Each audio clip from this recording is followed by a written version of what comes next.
Not much. How about you? Same. It's gonna be an show after taking a week off for the Man, trail. really hyping us up here. What do you mean? I know, dude. Hey, the This key show's to going to be extremely meh, ladies and the gentlemen. key to a good time is low expectations. Okay, every time. Fair enough. We don't want people with Especially, high expectations. They're not. We're not going to live up to those. well, I mean, they might hang out for a minute. Let's hope so. So yeah, this is the pre-show where we talk about what we're gonna do in the show. It's pretty much a Marvel week, man. We are gonna talk about a new comic book publisher. Okay, sure. I mean, I don't have anything to add And to then that. that's and then man, what a week. There were so many comics this week. I didn't read anything DC actually this week. None of it looked really good to me. The only thing have been reading is Batman Incorporated, and I'm just kind of down on that book. It's okay. It's okay, but there were just so many other smaller press stuff to read, man. I didn't know if it was going to be a David week or not. I can never keep track, especially Well, I mean, we're when we off. take a day off. Yeah, we're out of the cycle now. We don't know what the hell's going on. Yeah. Apparently not. Uh, Dave's usually here by now. oh yeah, he's usually here way before you. Yeah, Just saying.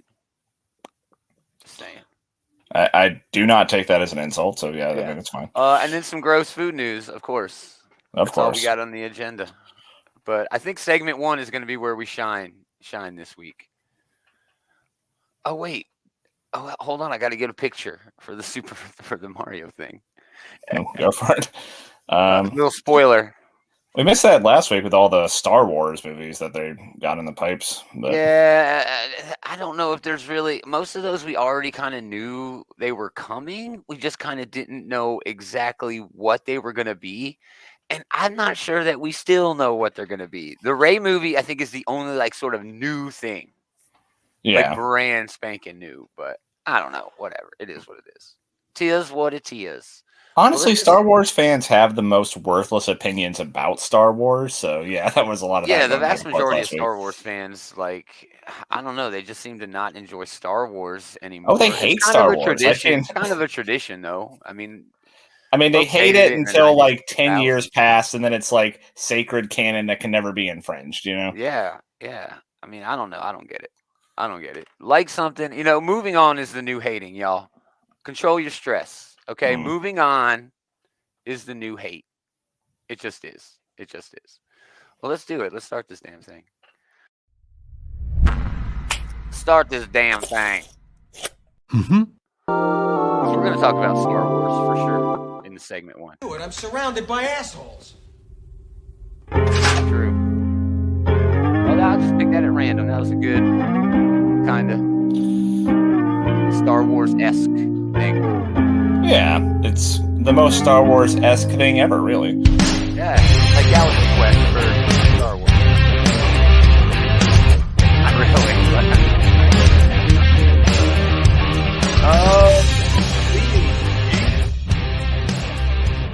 It is another episode of this Geek and Comics Outright Geekers comic book shit talk show. Shit talk show. Looks like it's the Gomer and Taylor hour this hour. Thanks for hanging out, everybody. We appreciate it. Segment 1, we did this week. Taylor's going first because he saw 2 movies this week. I Let's start did, with yeah. D&D movie. He went and saw it late per the stereotype. Yeah, I had scheduling issues, so I had to go see it after the fact. But so funny. But I thought this was pretty good. They were kind of going for like a Guardians of the Galaxy style, like, bunch of misfits get together to, go on a wacky hijinks adventure. Mm-hmm. You could think of this as fantasy Guardians of the Galaxy, and you'd probably enjoy it just fine. As a D&D movie, I think they did pretty good there too, because a lot of Easter eggs is what I'm saying. there's lots of Easter eggs, like a lot of the like official settings. Like it takes place in Neverwinter. One of our heroes here, Simon, his great grandfather, whatever, is Elminster.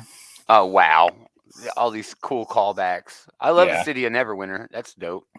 Oh, and of course we had like the D&D cartoon cast as like background extras. Yeah, and which they did not kill. I was worried they were going to kill them when they sent them into the maze, but they didn't. Yeah, and the monsters I heard are just epic. The just monsters are a lot of fun. amazing. We got a fat red dragon. We got they did a good job with the displacer beast and the mimic and the gelatinous cube. That's so fun. I think that they really succeeded on like the D&D like movie. Although I guess one complaint I've seen, and this is somewhat valid, the bard, Chris Pine's character, does not cast a single spell, even though that's a thing bards can do. For that matter, the druid doesn't either. But I think they just kind of chose to like focus in on like one aspect of the class, like core class. Like the bard is singing music and making the signature thing. Happy, right? Yeah, the signature thing for the bard is getting everybody else pumped up, and he does do that. Yeah, and the signature thing for the druid is wild shape, and they feature that a lot. So yeah, exactly. Yeah, the bard I always like is like the background music. He is the orchestra maestro of the battle. Yeah, remember you played that game or tried to, and I brought a actual flute to the. I remember you. I think. Well, even that's like selling it a little high. I think it was a pre-quarter is what you actually. Oh yes, it was a recorder flute. Yeah. I have an ocarina now that I could have. Well, that's more fun, more flavorful at least. Ocarina. Oh, that's really fun. I can't play shit on it, but I have it. I couldn't play shit on the recorder either. So I would not know what an ocarina was if it wasn't for Zelda. Yeah. It's the only reason it's the only reason that was even created was because of that game. But very good segue, Taylor. Oh, sorry. One more last thing I wanted to say about D&D real quick. D&D. Blown segue. One thing that was really fun was Regé Jean Page's character was basically a DM insert character, and they did a really good job like writing his character to be that, because he just kind of like he's this awesome guy who's better at everything than the party is, and like he speaks in like lofty platitudes, and he's like there to nudge them towards where they need to go. And then as soon as they do that, he's like, "I'm gonna leave now," just like that's rad. He's like the NPC that he basically does just say, "This is your quest. You have to solve it." The same way a DM would probably be like, okay, that's enough hand holding. Get the fuck together and go do the thing. I played a session where the barbarian was an orc barbarian who had a drinking problem. So every time that the DM wanted the barbarian like out of the way, they would just have alcohol be there, and then the barbarian would get so hammered that he couldn't do anything to help us. Yeah, one of the players in my the campaign I'm DMing for right now, like whenever she's absent, I just say like her character is like high off her ass on like forest shrooms or something. Yeah, right. Nice. All right, but segue, yes. Okay, so Mario. Jumping onto that segue, this movie was a lot of fun. I think the full stop for this movie. If you look too deep, it's what are you doing? Why? I mean, honestly, there's not much harm in looking too deep because everyone's motivations is pretty straightforward. Like, I understand why everyone is doing what they're doing. I can't think of any major plot holes, which, it's a kid's movie, so I would have been okay with a few plot holes. But the fact that they wrote it well enough that it's like a functioning story is honestly going above and beyond my expectations. That's cool. I thought the voice cast did really well across the board. Jack Black, of course, is a real treat as Bowser. Steals the show. What I've heard, dude. I avoided seeing that Peaches song until I saw the movie because I didn't want it spoiled for me. It's going to win an Oscar. That's like the buzz right now. It's a lot of people are like making the push for it to be in the Oscar. But the Illumination Studios guys do a really good job with all the animation. They go to a lot of fun places. There's all sorts of fun Easter eggs in here, like the Wrecking Crew apparently was who Mario and Luigi used to work for, and Carlos Martinet has a couple of cameos, one where he does the Mario voice. Of course, very fun. So this movie was an awful lot of fun. I enjoyed it a lot. I went to see it with my nephew, and he seemed to enjoy it too. So good for kids and for like Nintendo millennials like myself. It's less creepy when you go to a cartoon kids movie and take. I would have done it, but I was grateful that I could have my nephew. You just kind of look creepy. People do. They look creepy. Oh, one for Mario. if it is a movie like that where I'm worried, like, am I a little too old for this? I'll usually wait a few weeks so that it's like an empty theater at least. Right. Or borrow a kid. Dude, that's a great idea for a company. Rent a child when you have to go places. That does not sound like a good idea. I'm just going to stop. It's not a good name for the company, but if we do background checks, I think this could work out. My personal favorite to the stream tonight, but he couldn't join. Man, it's all good.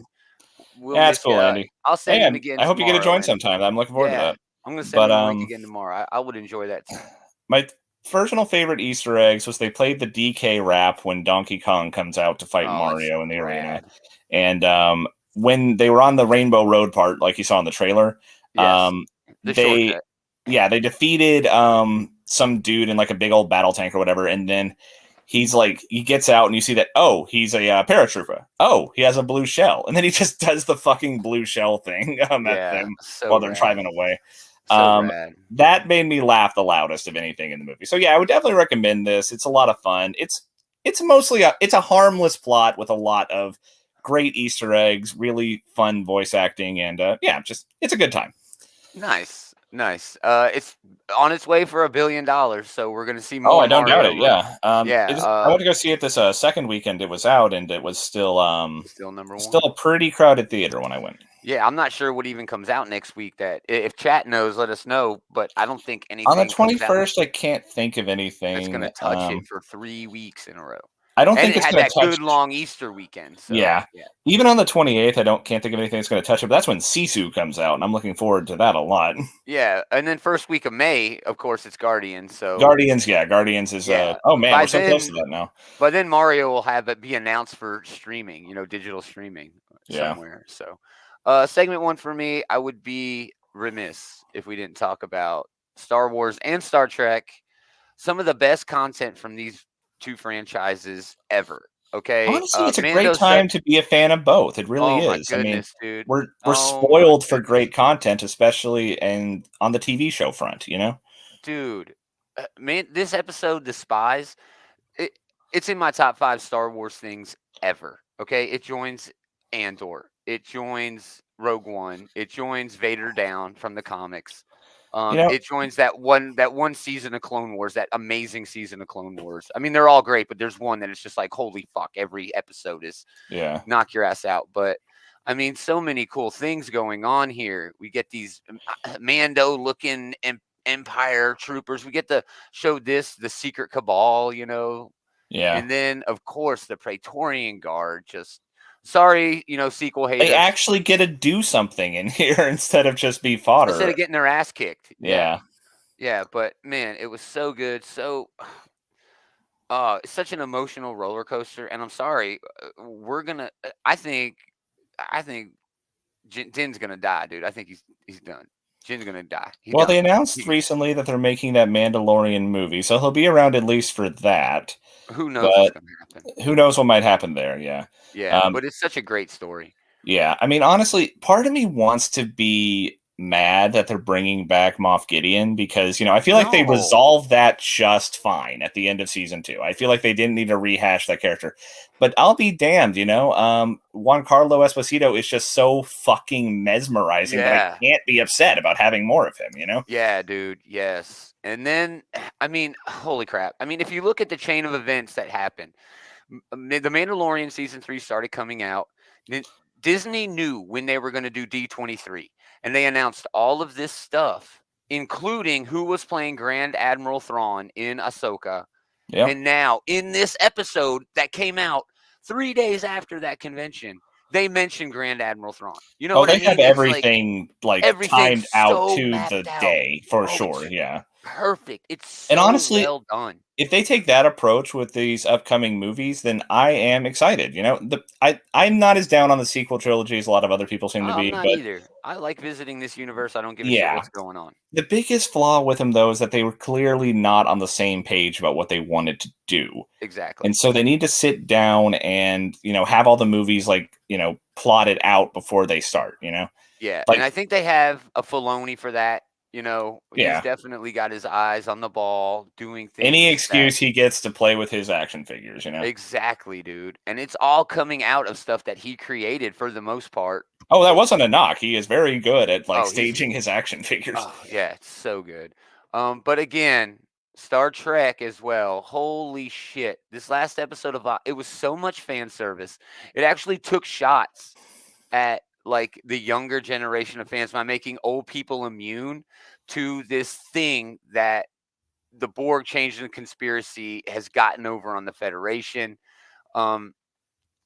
Dude, we are so fucking lucky. It was so much fan service.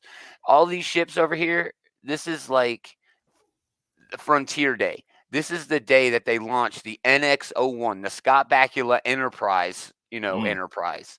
So they're all celebrating, and they're coming there to stop, because this is when the Borg Changeling conspiracy is going to do all their shit.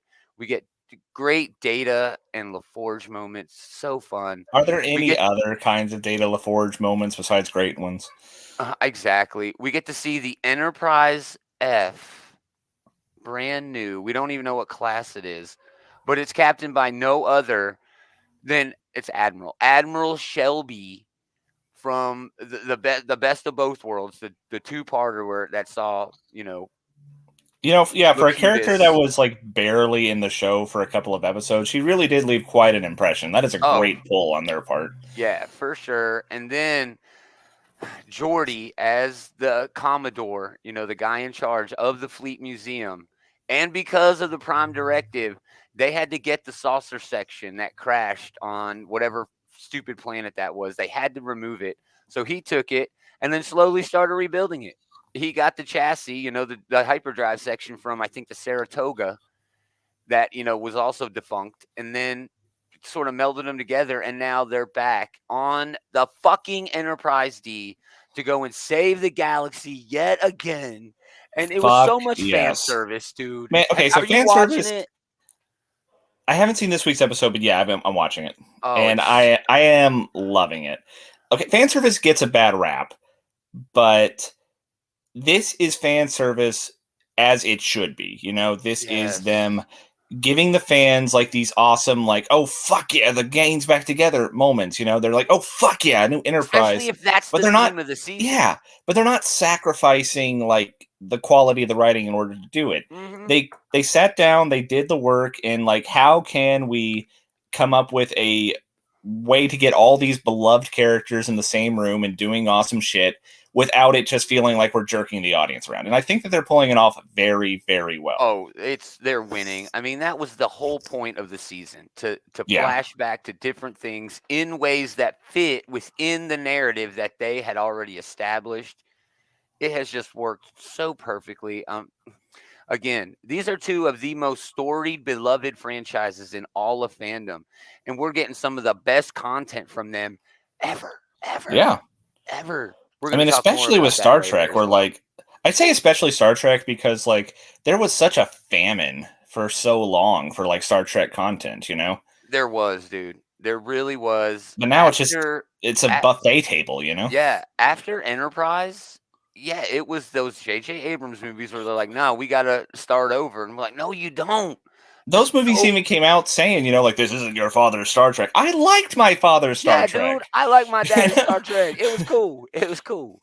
So, man, yeah, we're very lucky. There's still talk about, I don't want to talk about the big spoiler in this episode, but they're still talking about doing a legacy series that brings in these older characters, but teams them up with the younger characters that we've been introduced to. Man, I am on board with wherever they want to go, man. This has been such a treat. Strange New Worlds is dope. It's so damn good. They're talking about the Starfleet Academy show. Have you watched Lower Decks, the animated one? It's genius. It's fucking brilliant. It's so much fun. Talk about fan service. It's a takedown of like comedy. Like in a sense, it's a takedown of some of the old tropes of Star Trek, but it's from a position of love, and you can tell. Yeah, because we do that as fans. It's almost like they're fans. It's kind of like what they did with Galaxy Quest you mentioned earlier, right? Like, everything they are saying about the show is right, but I love it anyway. Yeah. Awesome. Yeah, so we'll have more on that next week, because I think we're getting finales for both of those episodes. Yeah, man. We are going into the grinder here. It's a great time. And then I don't know what we're watching, but let's do that.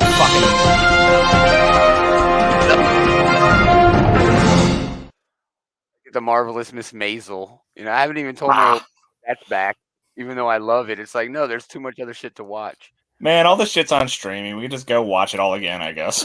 All right, pronounce that.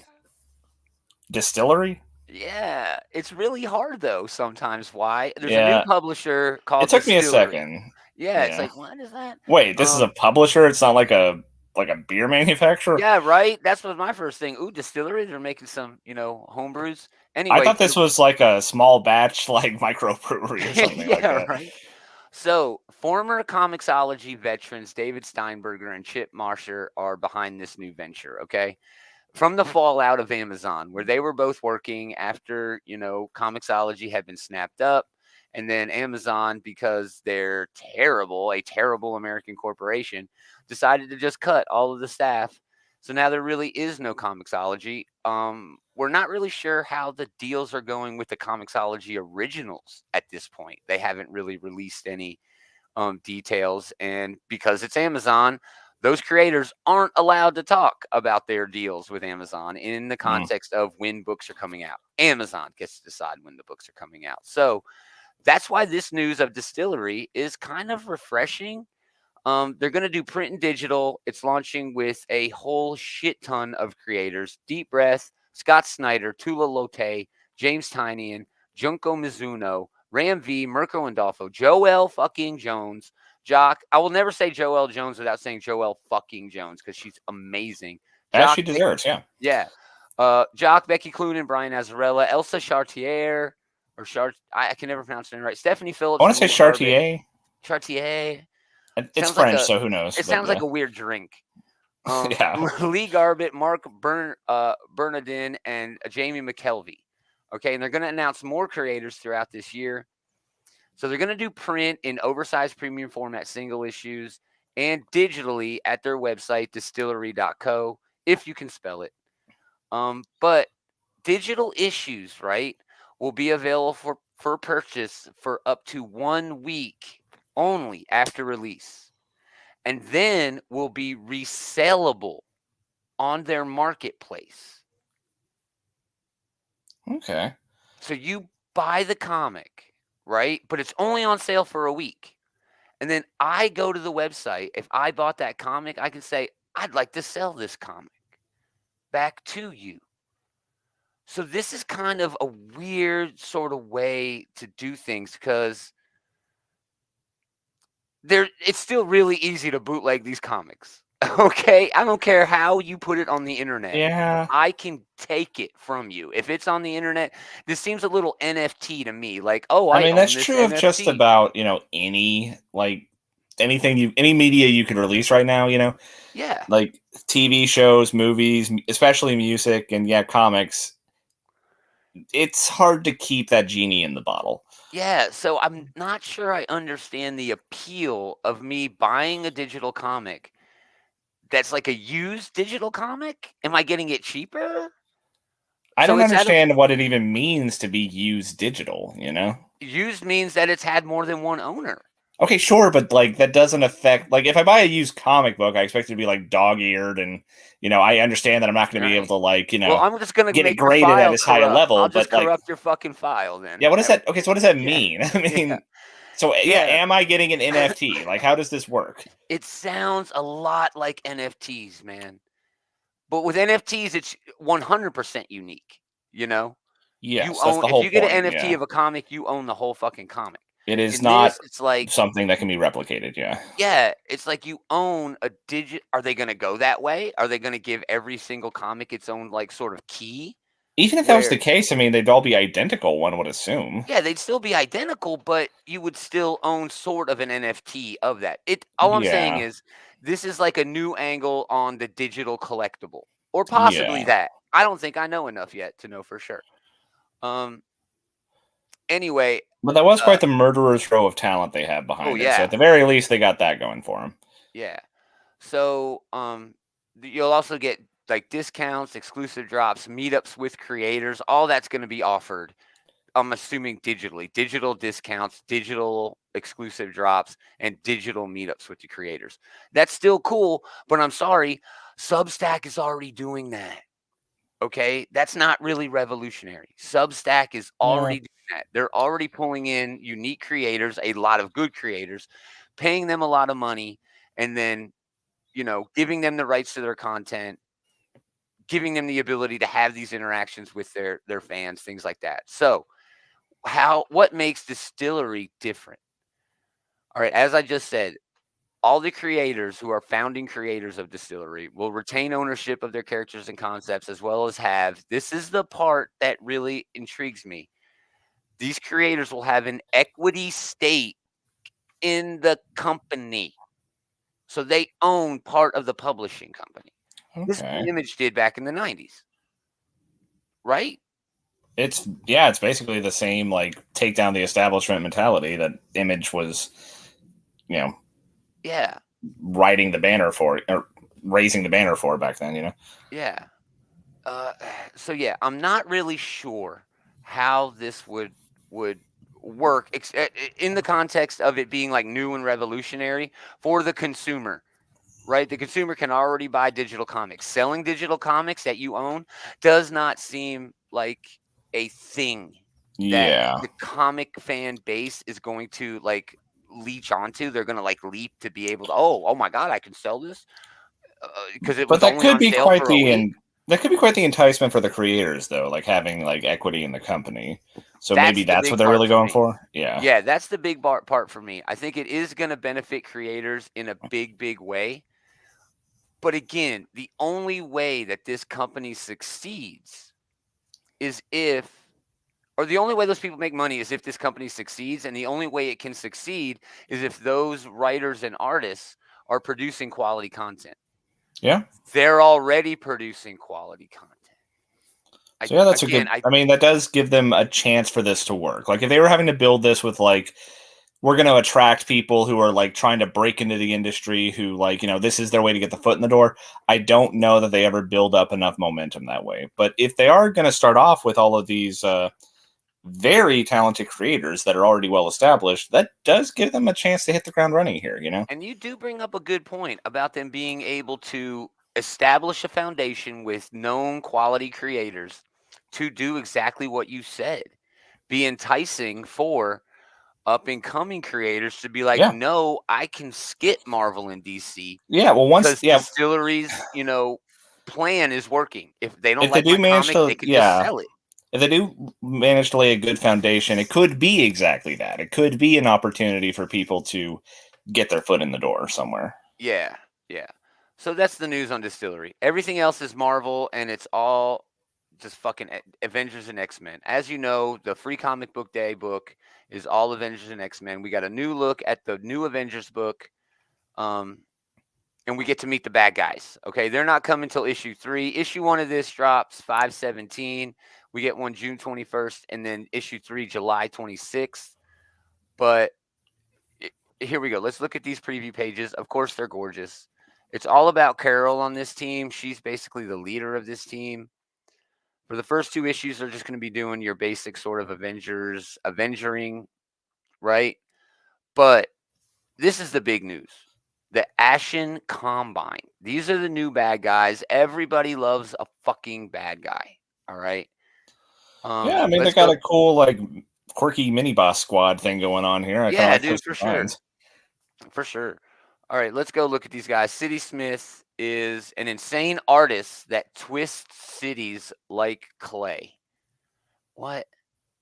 How is that a power? That makes no Maybe sense. he has like an army of like nano machines or something that does shit. I don't know. Yeah, that's weird. Anyway, next, Idol Alabaster, a living godhead that you'll worship whether you like it or not. It looks like that one skin chick from fucking Doctor Who. Yeah. It looks really weird. Moving on. Lord Ennui, the like embodiment ennui? The embodiment of atrophy who drains a city's life and spirit. All these Okay, so yeah, I'm pretty mean sure that's ennui, which is like the French word for like being completely without motivation or whatever. Oh, nice. Damn. Taylor, always with the fucking knowledge. The Meridian Diadem, an endless dungeon who consumes, converts, and spits out prisoner after prisoner, opens her chest and mouth and to a pocket dimension, like in her body. Now that's rad, dude. Oh, so she kind of does look like an Iron Maiden too. That's a pretty cool like design for that. Yeah, that's pretty cool. And those boots, I don't even know how you get those on.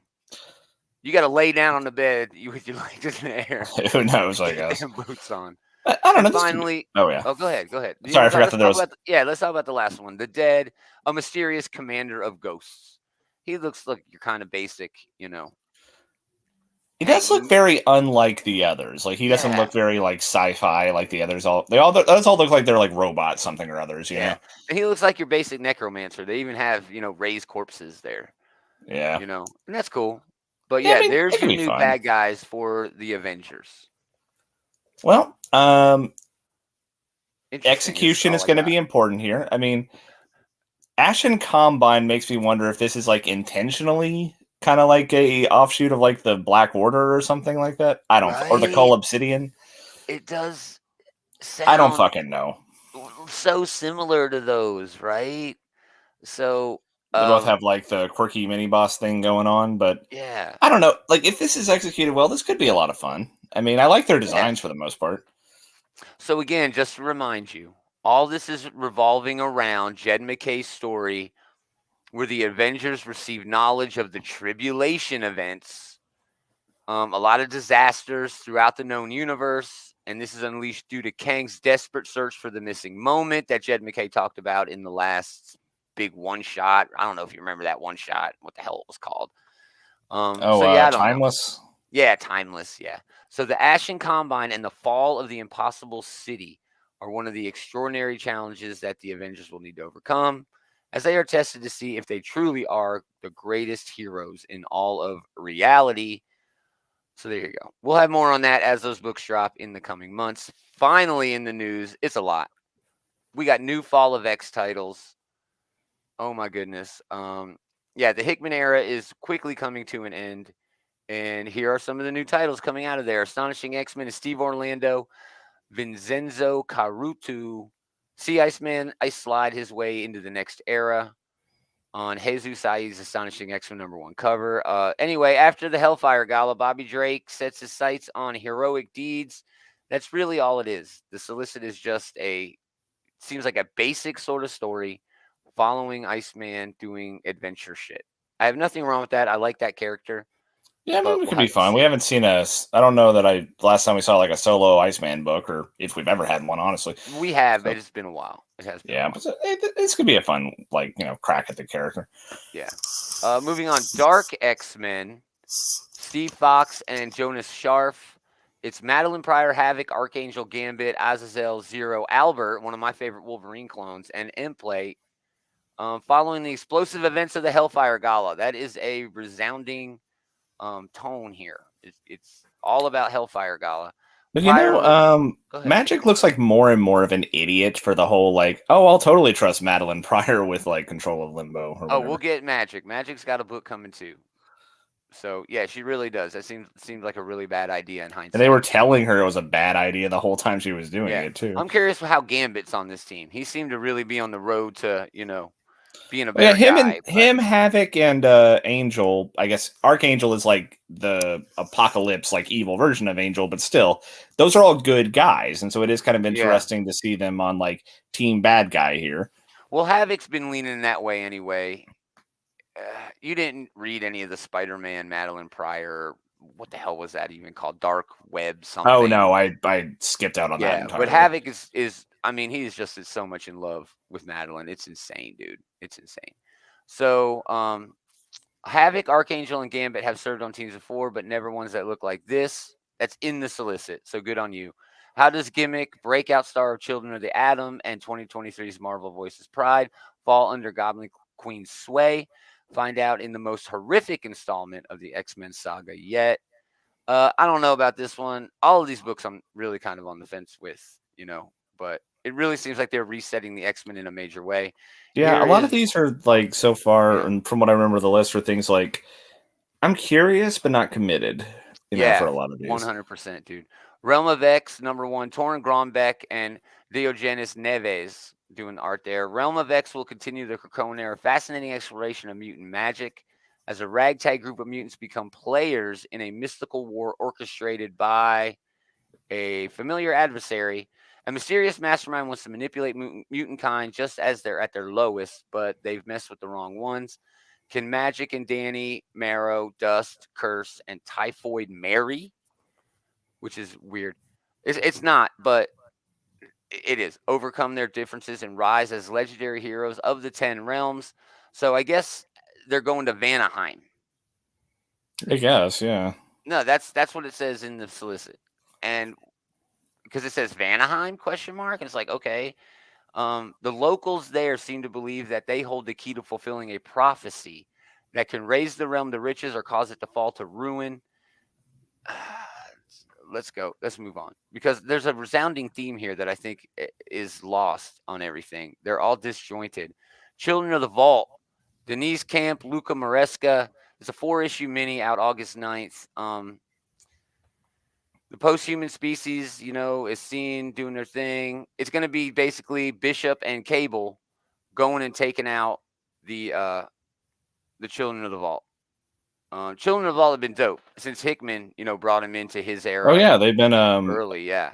They've been one of the most consistent foes for the X-Men ever since Hickman got his run started there. Yeah. So I guess Cable is captured by Orcus at some point. That may have already happened just before the whole Sins of Sinister shit started. He may have been captured by them just before that. So yeah, there you go, Bishop and Cable. No, there's 2 more. Alpha Flight's coming back. The X-Men are rebooting in a major way.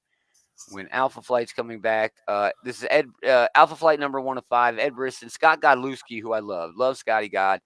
So Canada is on the offense. In addition to crafting a new line of Sentinels, they'll assign a government-sponsored team with de-escalating the mutant conflict by any means necessary.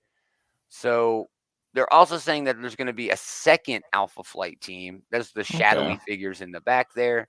One of them definitely looks like what's his name? Wolverine's kid. Oh, Dakin? Yeah, it looks like Dakin, whatever. I think so. Yeah. But anyway, but interestingly enough, none of those characters on the main Alpha Flight team are mutants, so it is kind of interesting to see them tied in with the Fall of X here. Exactly. Guardian. I know there's the Wolverine connection, but still. Yeah. Yeah, so there you go. Another Alpha Flight. I don't know. We'll see what happens. And finally, the oddest of the bunch. Uncanny Spider-Man number 1, Cy Spurrier and Lee Garbett. It's a 5-issue limited mini where Nightcrawler will embrace a new role as a classic New York City bamfing hero. Yeah, speechless. Yeah, I don't know what to think about this. I like Nightcrawler. I don't know how to think about all these books. Yeah. I mean, I like Nightcrawler and I like Spider-Man, but I don't know that I like getting them together here. I don't know. Yeah, I just have no idea what to think about that. I do know, though, that with Cy Spurrier writing Nightcrawler, the parts that I really liked, but all of his cracks at the character so far have kind of ended with me, fading off. They just feel a bit long in the tooth before long. X-Men is taking to me, it's taking a big hit, dude. I mean, some of these books might be good, but moving away from having this fully joined X-Men thing that Hickman did, it feels like it's ending prematurely. Since Sinister hasn't been nearly as good as I've wanted it to be. It hasn't been bad. I've liked it a lot. But man, I'm having some trouble here, with the X books. So of the ones listed here, the only ones I'm really interested in really are the old reliables here. X-Men Red, Immortal X-Men, and Wolverine. Yeah, dude, the ones that are going to keep going after the Fall of X. I'm sure X-Men is going to keep going too, but it's going to be different. But man, I'm curious. I'll get Uncanny Avengers too, but like all the stuff you listed there kind of gets a resounding okay, from me. Yeah. I just don't know what to think of these new books. I'm definitely going to have to update my pull list. I've been pulling everything X-Men, and oops, sorry, that's a spoiler. Oh, and God. I'm just not going to do it. There's just no way I can do it anymore. So, awesome. Let's do food. Yummy. So many images to upload that I forgot. Well, you just gave away what looked pretty gross at first glance. Oh, yeah, it's first glance. But first on the food news, Pickle Ranch from Hidden Valley. Inspired by the viral social media trend of adding Hidden Valley Ranch seasoning to a jar of pickles. Pickle flavored ranch. Always the internet. Damn it, internet. Okay, if it was the other way around, like if you were adding like pickle juice to your ranch, that sounds better than putting ranch all over your pickles. Yeah. That's weird, dude. I bet I this don't is know. okay. Like, it's probably fine. I mean, it's compared to like that Hidden Valley Ranch ice cream from a few weeks Oh ago. my This is gosh, you way had to better than bring that that. up. But You had to bring that up. this could be fine. Sure. Yeah. I could see pickle flavoring and ranch dressing going together pretty well. So that's whatever. Yeah, we'll see. I'm definitely going to try some. I will report back. It's available at Walmart for $5, 20 ounce. Now the bad one. This is the Easter one that I could not let go away. The Sub Melt for one day only, and this was last whatever. Subway and Cadbury partnered up to offer free Sub Melt sandwiches made with melted Cadbury cream eggs. They only did it for 500 lucky people. Lucky, maybe in 4 Big air locations. quotes on lucky there. Yeah, across the UK. So these fucking Brits. That looks like a diarrhea sandwich. It looks bad, dude. It looks terrible. I still want to try it. I don't mind a crack Cadbury. The Cadbury egg is fine. I like the Cadbury egg just fine. It's whatever. But I don't know why it's not enhanced in any way, shape, or form by putting it on a sandwich. And yeah, I inherently mistrust anything coming out of Subway, Yeah, I inherently mistrust anything coming out of Subway. They had to legally declare that their bread was not bread, in a court of law. In Ireland, yes, they did. Yeah. Yeah, they did. And they've gotten sued because their foot long wasn't a foot long. And they argued that, well, some people's feet are as long as our sandwiches. Let's do top 3. Man, what a big week.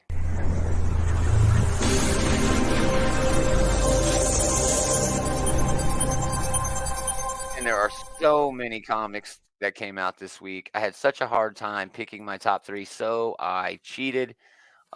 There's so many honorable mentions I could do, but I'm going to give an honorable mention to Guardians of the Galaxy #1. Brand new run by Kelly and Landsey, Kev Walker. I had a lot of fun with this. It's kind of that's on my list. Yeah. Oh, cool. We'll talk about it in a bit. Just, really fun book.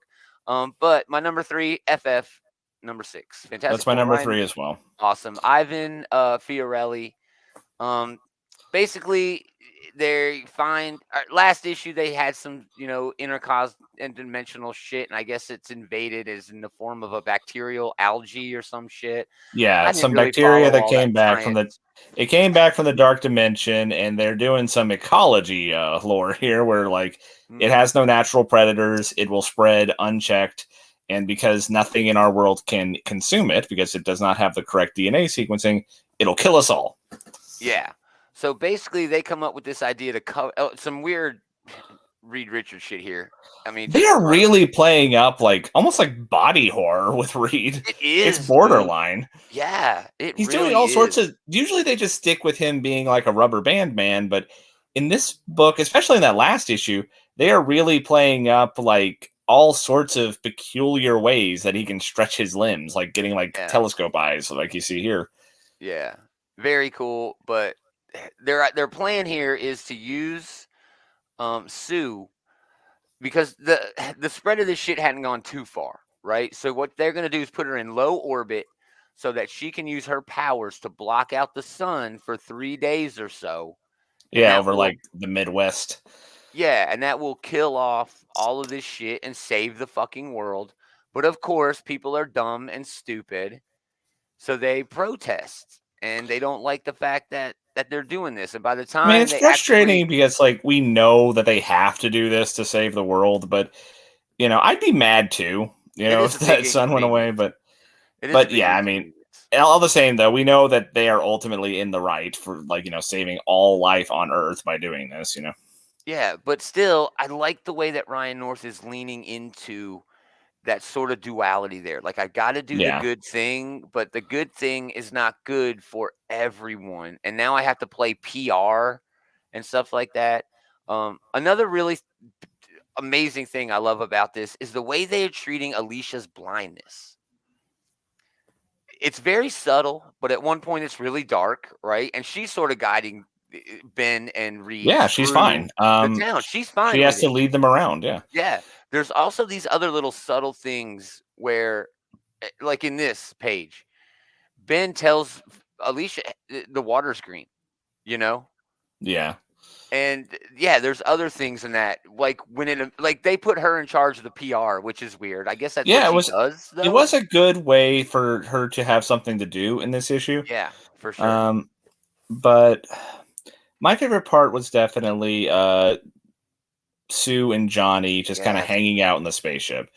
That is something that this book is really nailing better than anything else, is the interpersonal dynamics between the team members. This was our Yes. first chance to see kind of a brother sister, bonding moment between the two, as they're just kind of keeping each other company while Sue is, blocking Saving the out, world. or turning sunlight invisible over like, a Yeah. fucking tri-state area. But Yeah. Yeah, I this love is that too, man.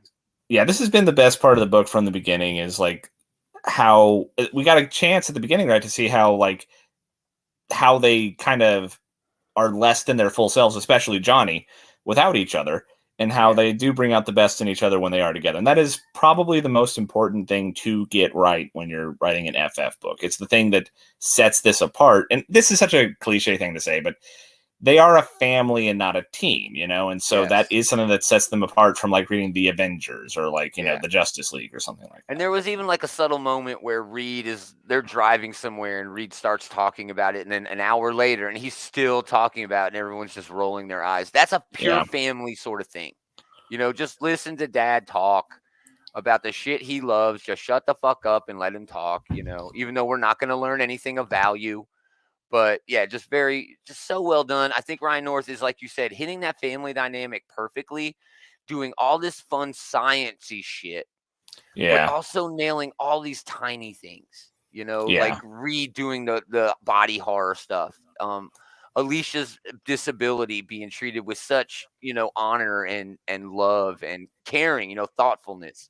And then the book ends with them basically, Maria Hill shows up. She's a villain. Fuck you, the law.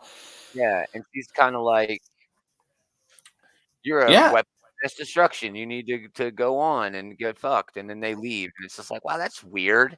That was really shitty of Look, them. And like, if they look. wanted to talk, they didn't need to come out like, with a whole fucking SWAT team from the bushes. They like could have they made a did. phone call. She could have made a phone call. Yeah, I mean, it's not like they're hard to reach, but yeah, I mean, that is at the same time though, she's not completely coming from, nowhere with this, because that is a scary thought, just how goddamn powerful Sue Storm is, Well, there's other individuals on Earth who are like that though.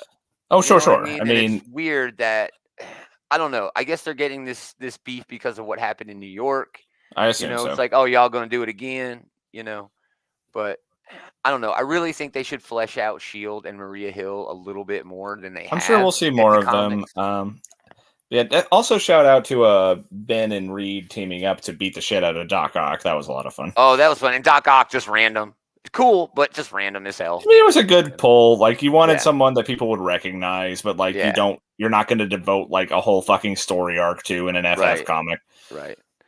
All right, that was both our number 3s. So Taylor, go ahead with your honorable mentions and number 2.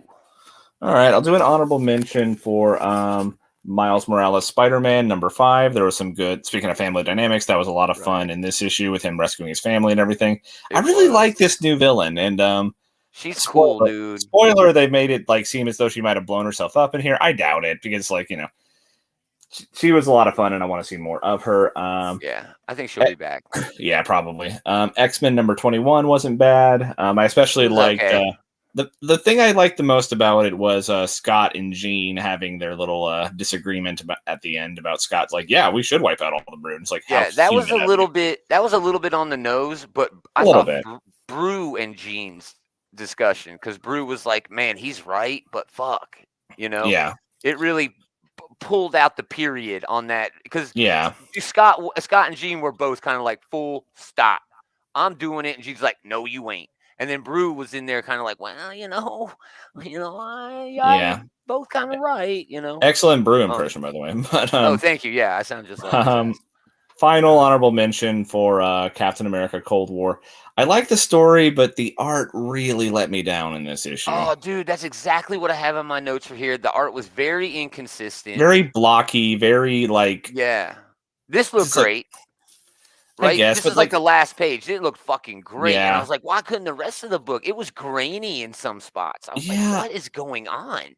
a lot of the characters, yeah, look kind of just like rushed almost, but also Hmm. like very like blocky. Like they don't really have any like, so they don't have any like warmth to them. I guess is the only way I Yeah, can think to describe especially it. not what's been going on in both of these books, both Yeah, of I the mean, cat books. the thing fucking started with like White Wolf and Bucky doing the goddamn like Predator handshake at the beginning. I'm like, okay, Yeah, it was okay, so it's weird. gonna be this, but Yeah, but it also it had a little bit of issue syndrome. It did a lot of recapping what had been going on in both of the cat books. You know what I mean? yeah, It really did. But yeah, it yeah. wasn't bad. It's just ugh. I I'm was looking expecting forward to more. more. Me Maybe too. the art just sticks out to me because like the art on the two solo books has been fucking amazing, and so it's a real drop off from that. Yeah, for sure. But anyway, so we're doing my number two now. Yeah, number 2. You mentioned it earlier, Guardians of the Galaxy, number one. It was really a lot of fun, dude. I love Kev Walker's artwork. If he Yeah. is drawing it, I am in for a treat every time. And I do like the whole space western thing they're going for here. Yeah. I do not understand why all of them have like old west accents all of a sudden when they're a bunch of aliens. Even But there was even a little kid that said, "What the hell happened to y'all?" you know? yeah. Yeah. That being said, though, this is a really strong opening salvo here because like it introduced the team and like it did that whole thing with the Groot fall there towards the end of the issue, and you are left wondering what the fuck is going on with this, and Yeah, like Grootfall seems like to be this weird sort of like natural disaster where it yeah, like a lands on a planet planetary and extinction xenomorphs event. you. Yeah, Yeah. xenomorphs you. Well, obviously Oh, they didn't just sorry. kill. Yeah, it's, well, you're way out of order. But Sorry. obviously they didn't just kill Mantis in the first issue like they're implying No, she no, no, might have no. been. So we'll see more of this later. But yeah, I am really looking forward to the explanation of what all's going on. And Yeah. I like the group. I like Drax. You know, we are kindred spirits. You know, after he Yeah. takes out the tank and everything. So Yeah, I yeah, was sold on this. I was like, "Damn, Kev Walker, more of Gamora like that. Are you kidding me? What is going on in this fucking book?" That's what I kept reading the whole time. What is going on in this book? But by the end, I was like, "Man, I love what's going on in this book. I don't care what's going on. I'm having a great time." yeah, But it yeah, was a good great way to like good seed a shout out. mystery. You know, it was Yeah. a lot of fun, and I don't understand what's going on, but I want to know. You know. Yeah. And I mean, isn't that kind of like the give and take? Because we just talked about that cat book with the first issue syndrome, where they do too Yeah, much. This did, I think, just enough. And yeah, I yeah, want to read the next issue. Yeah, for yeah. sure. That's a good contrast there because like that was a lot of exposition dump. You Right. know, whereas this one Eli, established the characters and everything, but Star Lord without a name. It kind of pretty is much. that, dude, like Pale Rider. Um, Yeah, they're but definitely leaning still, into we the got this Western huge. energy here, and Yeah. I enjoy that take. Although I do not understand why they all talk like they are talking here, but hey, whatever. Yeah. And then we still don't know what group fall, is either. Yeah, That's like a big mystery. So yeah, pretty solid book. I'll definitely keep reading. Definitely keep reading. All right, that goes to my number 2. My number 2 is Red Zone. Number 2, Cullen Bunn, Mike Diodato. This is on AWA. It's a great follow up. Basically, the story is this professor in Russian and Slavic studies gets recruited by the military to go to Russia to help out an old acquaintance of his. And you find out by the end of that issue, after his, American security squad made up of the military gets wiped out, after the woman he was sent there to help gets murdered, and now he's left protecting her adult daughter, you find out that he is like ex super spy, ex CIA who was in Russia. You see here him just kicking just kicking everybody's ass, so just this is like Red murdering or them. like John Wick Exactly, or dude. like Nobody or any of these other like retired Exactly. unassuming badass type things. Which hey, That that's is not a knock. I love all those things. Exactly. That is exactly what this is. Colin Bunn is doing just an amazing job because he's fun pacing, perfect pacing. But he's created all these weird ass assassins. Here's just one of them from like an old man Yeah, you don't wearing see like anything like that in John Wick. I got to admit that yeah, one. right. So I guess this dude in the 80s was like building this super suit or whatever. And now he's, going back to try to murder his old, enemy, his old nemesis. And that's just how the whole book is going. There's this guy who was sitting like on a park bench and he nodded to a few kids on skateboards and now they're going to try to murder this guy. There's an old woman with a sniper rifle who will probably be played by what's her name? Because Helen she was Mirren. in Red. But I mean, it Helen felt Mirren. like that. Yeah, it felt like that was her, in there. But Colin Munn is just playing, just hitting all the right notes here on a book like this. It's serious, but it's not taking itself too seriously. But it's fully steeped in all this '80s Cold War sort of throwback shit. This old guy even talks about, and she's like, "Oh my God, were you shot?" And he's like, "Nah, I think I threw my back out." You know, just little nods like that, and I mean, you can't go wrong with that fucking Diodata art, dude. I mean, holy crap. He's just amazing. So, yeah, Red Zone number 2, this is a winner. Cullen Bunn does horror great. Definitely read his horror. But I always pick up books from him when he's not doing horror. Because once he's out of his comfort zone, he seems to just do so much better, for me at least on books. So, that was my number 2. I guess we're up to number 1. Yeah, might as well. I'll just point out real quick that Eli is probably right in that they are just basically doing Firefly speak in the Guardians of the Galaxy book. Oh, yeah, sure. Shiny. My number 1 is Storm and the Brotherhood of Mutants, number 3. Nice. It was solid. Yeah, I mean, this has probably been my favorite of the Sins of Sinister books. Oh, easily. Just because we get all sorts of moments for Storm to be just a huge badass. Mm-hmm. And that's really cool to see. And it's also been interesting to see just like, the horror show that we get from all these like sinister chimeras being unleashed. Like in this one, we got like liquid Wolverines and like giant energy like behemoth cyclopses and shit it's like so that. Creative, Yeah. Like giving a lot of these writers a chance to just like, here's like, you can combine any mutant powers you want, just fucking go nuts. And a lot of them have really picked up that ball and ran with it. Emma being a bad guy here really, really plays well. And it's really interesting to see just like 1,000 years later, like Storm has become like this god figure for all these people. And like, they bring her back through the resurrection process just to step up one last time. Yeah. Yeah, this feels like it's the Sins of Sinister book. Yeah. Like I everything like the Moral cool X-Men too. Yeah, it's good, but the Nightcrawlers, or whatever that one was, that one started off strong, but I feel like it just kind of got up its own ass. I don't like that lady. I don't like that lady, whatever her name is. Oh, Mother Righteous. Yeah, I don't like any of these other sinister guys. I just don't know. I'm not really understanding. They're a poor substitute for Sinister himself, but I don't. Well, someone's going to kill Moira, and that's what's going to happen. And that is something I will say about this book: is like Storm, come on, just kill Moira. But it's going to reset everything back to exactly where we were. Yeah, none of this is going to matter. So that is a deal breaker for you. I got nothing to defend it. It kind of is, but then why isn't Days of Future Past a deal breaker for me? Because that's exactly what this is. That's a good point. I guess it all does come down to the execution. Yeah. So execution-wise, I don't know if they pulled it off, but there have been some damn good books. Well, regardless of how it fits in with like the overall event, and regardless of how you feel about the overall event, this book has been a lot of fun. Yeah.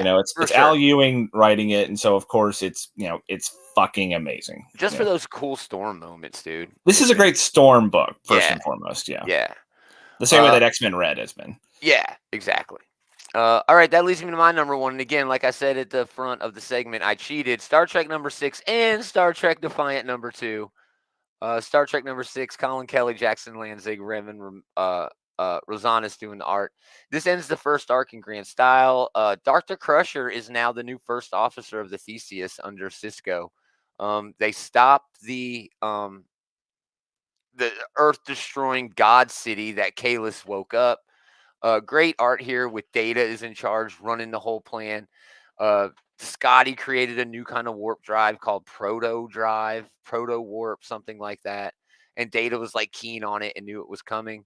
And then at the end, they save the day and they're going back to Deep Space Nine. I'm going to remove the banner just for a second, just so you can see that font, that dope font on the To Be Continued. It's the little stamp there. touches like that that really can Exactly, like add dude. so much to a book. Yeah, this first arc of this book has been so damn good. But then Christopher Cantwell and Angel Unzueta on Star Trek Defiant #2, great follow up to that first issue. Um, Man, Trek is just so great right now. We have some compassion here for Lore. He was never a good guy, but again, he was never really given a good deal. You know, he called the Yeah. crystalline entity because he was jealous, you know, and that was never worked out with him. He had daddy issues. He had daddy issues. If you love the MCU, you should love Lore, right? Um, but it's a bit of a retcon because he had that emotion chip taken from him, right? And he says that's what was making me insane was the emotion chip. I mean, he was an Um, asshole before that. He was, but I think that's where the retcon is coming in. They're saying I really went insane when I got the emotion chip, which caused me to do a lot of the things that I did when I had that chip. But Well, since it's been regardless, that is removed, still a good pull from the show. You know, yeah. that was one of my favorite episodes actually, where Oh, like it's you meet fantastic. That's like Doctor a Toon. weird, yeah. And then there's a weird Borg episode after that where Lore takes over Data, and then he loses. So great, so great. Anyway, this issue is all about Spock and Worf going to a Section 31 base to go get Lore out. Action packed. They go in, they get him out. Wonderfully done. And then Man, they're what a going to. sentence you just said. I You know, know, right? Dude, I know, right? And then it's Laren and Belana Torres doing Maquis shit, going against the Orion Syndicate so that they can figure out where Kalis is. They want to try to find information on Kalis' ship. And they're trying to sell him some trilithium. I mean, dude, there's so much shit going on here. And then you get art like this, where Worf and Roe are busting through lines in the Defiant. That just looks so gorgeous. yeah. Again, Trek has never been better in comics than it is right now, and it's really close to being good on TV. Better than it's ever been. So, man, what a great time to be a Star Trek fan. It really is. Eight. It's weird that no one mentioned it. 8 Billion Genies actually wrapped this week, and it was very well done. Oh well, It was. I got my excuse that I don't read this until it comes out in trade. Exactly. So. Once you get it, yeah, you definitely got to talk about it as an honorable mention. Once you get your hands on it, because it was quite good as a run of comics. I don't know. Is there a last issue syndrome where they kind of put a neat little cherry on top and you don't have to worry about it? But this one kind of filled your heart a little bit. Like this one did fill your heart a little bit. Definitely, like sticking the landing is hard, and like I feel like last issue syndrome is not as egregious a problem as first issue syndrome, right? But it is often the case where the second to last issue is where like that's usually like the best issue. Yeah, the second to last issue of this was fantastic. This one was a little bit of a recap. There was an amazing that is your last issue syndrome there, right? Where like they gotta like show the denouement, like what happened to everybody. Exactly. And they do it in a unique way. A lot of way French words tonight. Wow. Yeah, I know. It's like, holy shit, we're bilingual. If Dave was here, we would mentioned Elena Chartier earlier and everything. Yeah, the first mention of a French word, he would have been and it annoyed you, and you wouldn't have brought up French after that. I'm glad we were spared that. Anyway, yeah, that's the show, y'all. We appreciate you hanging out. Come back tomorrow. We're going to do the preview show tomorrow where we talk about all of the new books dropping this week, Tuesday and Wednesday. So, we definitely hope you come back for that. If you like what we're doing, you should check out the Bullies, Comic Bullies, Leroy and Eli hanging out over there doing their thing. Awesome. Andy will definitely be here tomorrow for the preview show. Yeah. That's going to be a ton of fun. Check out the Comic Book Bullies. They got a show coming up tonight. They took Easter off last week, too, so it'll be interesting to see what they're talking about. Certainly, Mario. Everybody watch Mario. So we'll see what happens on that tonight. Definitely check them out. If you want links to what they got going on and everything we've got going on, go to outrightgeeker.com. We got links up there to all of the shows, all of the social media, all of the links to streams and merch and everything. If you want to give us a tip, all of that shit, we got it up there. Again, come back tomorrow. Andy's going to be here. Dave's going to be here. It's going to be the whole show. It's going to be so much damn fun. Again, thanks for hanging out, everybody. But most of all, thanks to this guy for hanging out with this guy. Waka waka. We are gonna do it again next time. Same geek time, same geek channel.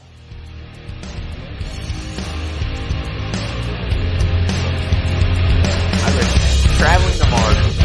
There was a TMNT Usagi Yojimbo concept. Well, that should be fun. It was rad. I mean, I'm certain they must have done it like a million times, but still. Oh,